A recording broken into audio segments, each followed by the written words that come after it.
Hello everyone, and welcome to another News Coolum video and another one of my sort of guerrilla charging site reviews. I'm here in Soledad, just off of Highway 101, south of the Bay Area on the way down to San Luis Obispo. And I'm charging up at an Electrify America charger here. It's 4 of their ABB units, and you know, it's really well placed. It's about 100 miles south of Salinas. There's a lot to do here. This is just an open air, shopping mall, but there's Denny's, there's a bunch of other restaurants and a bunch of other businesses. There's a Food Co. grocery store right here, a CVS pharmacy. So you've got a lot of choices in what you can do here. But I'm kind of running short on time, so let's just jump right into a site score. So this is a charger that I saw go on online a while ago and just haven't had a chance to use it yet. It has 2 of these 350 kilowatt chargers. I'm on the other 350 kilowatt charger, and then there are 2 150 kilowatt chargers as well. Now these are all the ABB units. Yeah, the first thing I want to talk about though is access, because, well, not only is there no full pull-through parking, right? It's a pretty crowded parking lot, but you can't pull a trailer in without detaching it. But also, it's really far from the freeway on-ramp, off-ramp. It took me about 5 minutes to get from the freeway to here, and for both of those reasons, and of course it's being busy, none of them are iced, but still it's a potential. I'm deducting 2 points for access, so it's only 8 out of 10 for access. But that being said, what it lacks in access, it definitely makes up for in amenities. Like I said, we have a grocery store here. We have a CVS pharmacy. You have a coffee shop, Denny's. There's a few other places to eat here, I believe it's like a teriyaki place or whatever. So really the only thing that this is missing in terms of amenities is some sort of covering. And it's sunny here already, right? And we're here in winter. But without those coverings, these screens are going to burn out. It's going to get really, really hot. Obviously, you get a lot of rain here too, just south of Salinas, and without any sort of covering, it just kind of sucks. So it's a 9 out of 10 for those amenities. And in terms of site concentration, this has 4 DC fast chargers. And again, I know a lot of people ask about these plugs, but even though there are 2 plugs, they can't both be active at the same time. And even if they could, they don't really have parking spaces allotted in order to use them. Now, you do occasionally have people ice these chargers as well, which is another, I guess, knock on it in terms of access. But yeah, so with the site concentration, 4 sites is what I consider just that bare minimum average at this point. So it's a 5 out of 10 for site concentration.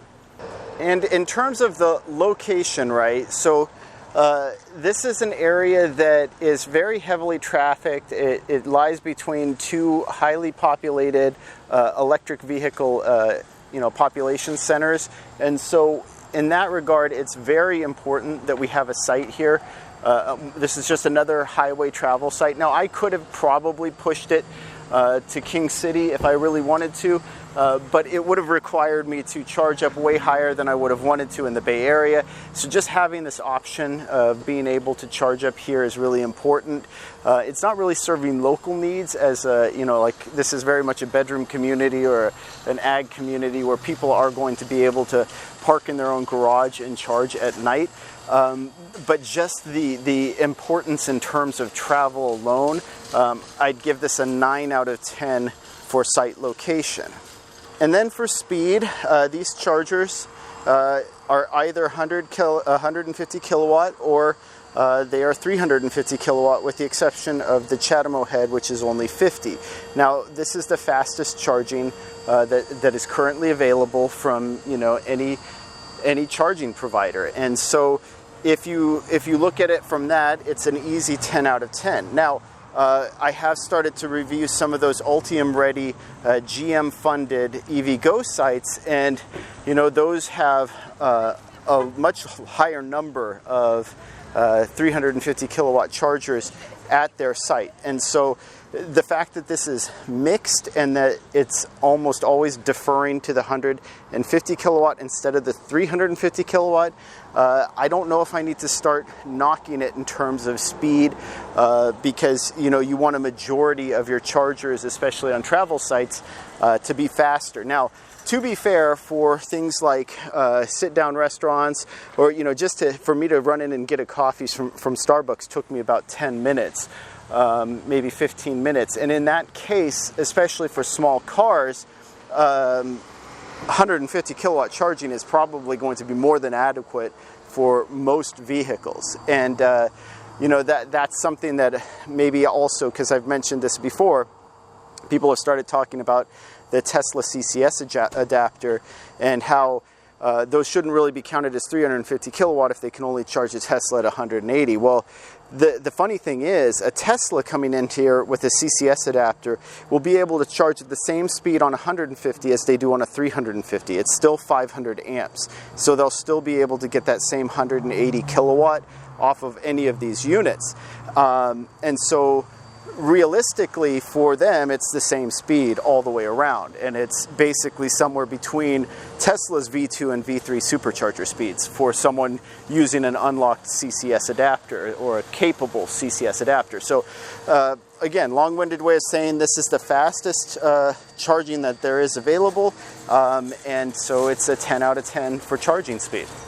All right, so yeah, let's do a little bit of a countdown for this site in terms of just the scoring. So access, I only gave it an 8 out of 10, but amenities, I gave it a 9 out of 10. So there's 17.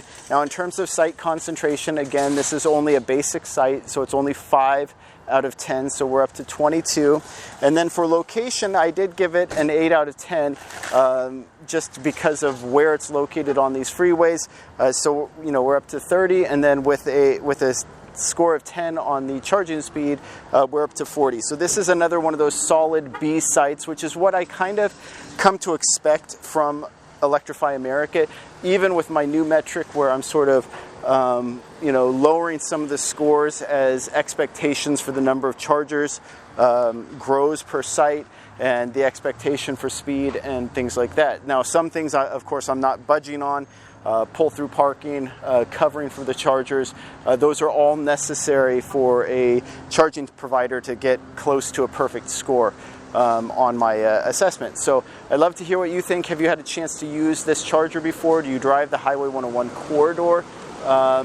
It's like, this is an interesting site in that it's hard to get to from the freeway, but it's pretty well placed. So I hope you enjoyed this video. I hope it was informative and helpful, and if you enjoyed it, please like and subscribe. It helps out the channel, and thank you for watching.